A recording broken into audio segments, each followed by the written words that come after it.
Hi, I'm Irene Ying Cheng. I'm an energy consultant. I assist people in understanding what energy is and how to use energy in their lives. We're going to continue our discussion about energy. Last week, we talked about the functions of our three bodies: the emotional, the mental, and the physical body. This week, we're going to talk about how we hold energy. So what do I mean by holding energy? Holding energy means energy is not flowing properly. When energy is not flowing properly, they become very dense and they can become blockages or obstructions to the natural flow of energy. And this can happen in our body and in our environment. Let's talk about how we hold energy in our bodies. One of the obvious actions that we take to hold energy in our bodies is to hold our breaths. We constantly hold our breath, or we only breathe very shallowly. We're so used to holding our breath that we don't even notice it.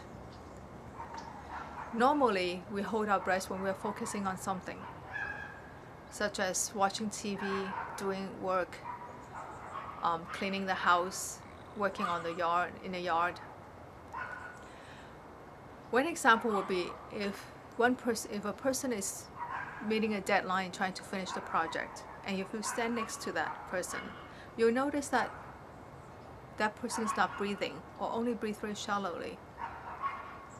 Only when they finish the project that they take a deep breath with a sign of relief. And that's probably the only time that they breathe. There are times where we actually breathe, and one of them is when we exercise. However, not all of us exercise. And even if you exercise, you only exercise 1 to 2 hours. So how about all the other times? In order to maintain our health, it is important to breathe deeply, constantly, and consistently, because that is to give energy into our body and keep energy flowing in our body. When we hold our breaths constantly, or just breathe very shallowly, we're not giving sufficient energy to our body. When the body does not have sufficient energy, we get tired and stressed very easily. The holding of breaths contribute to the manifestation of our health problems. Therefore, it is extremely important that we breathe deeply, constantly, and also consistently. Whatever we are doing, we need to breathe. By the way, all these need to practice.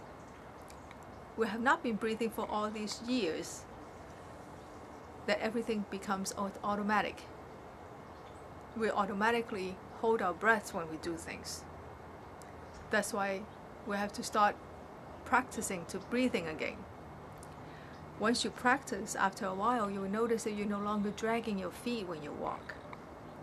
You feel you have more energy in your body.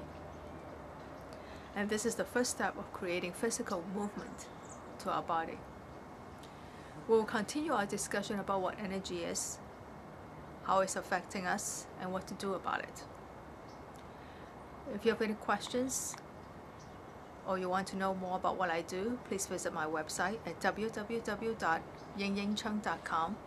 That is yingchung.com. And you can also check out my weekly blog over there. Thank you, and see you next week.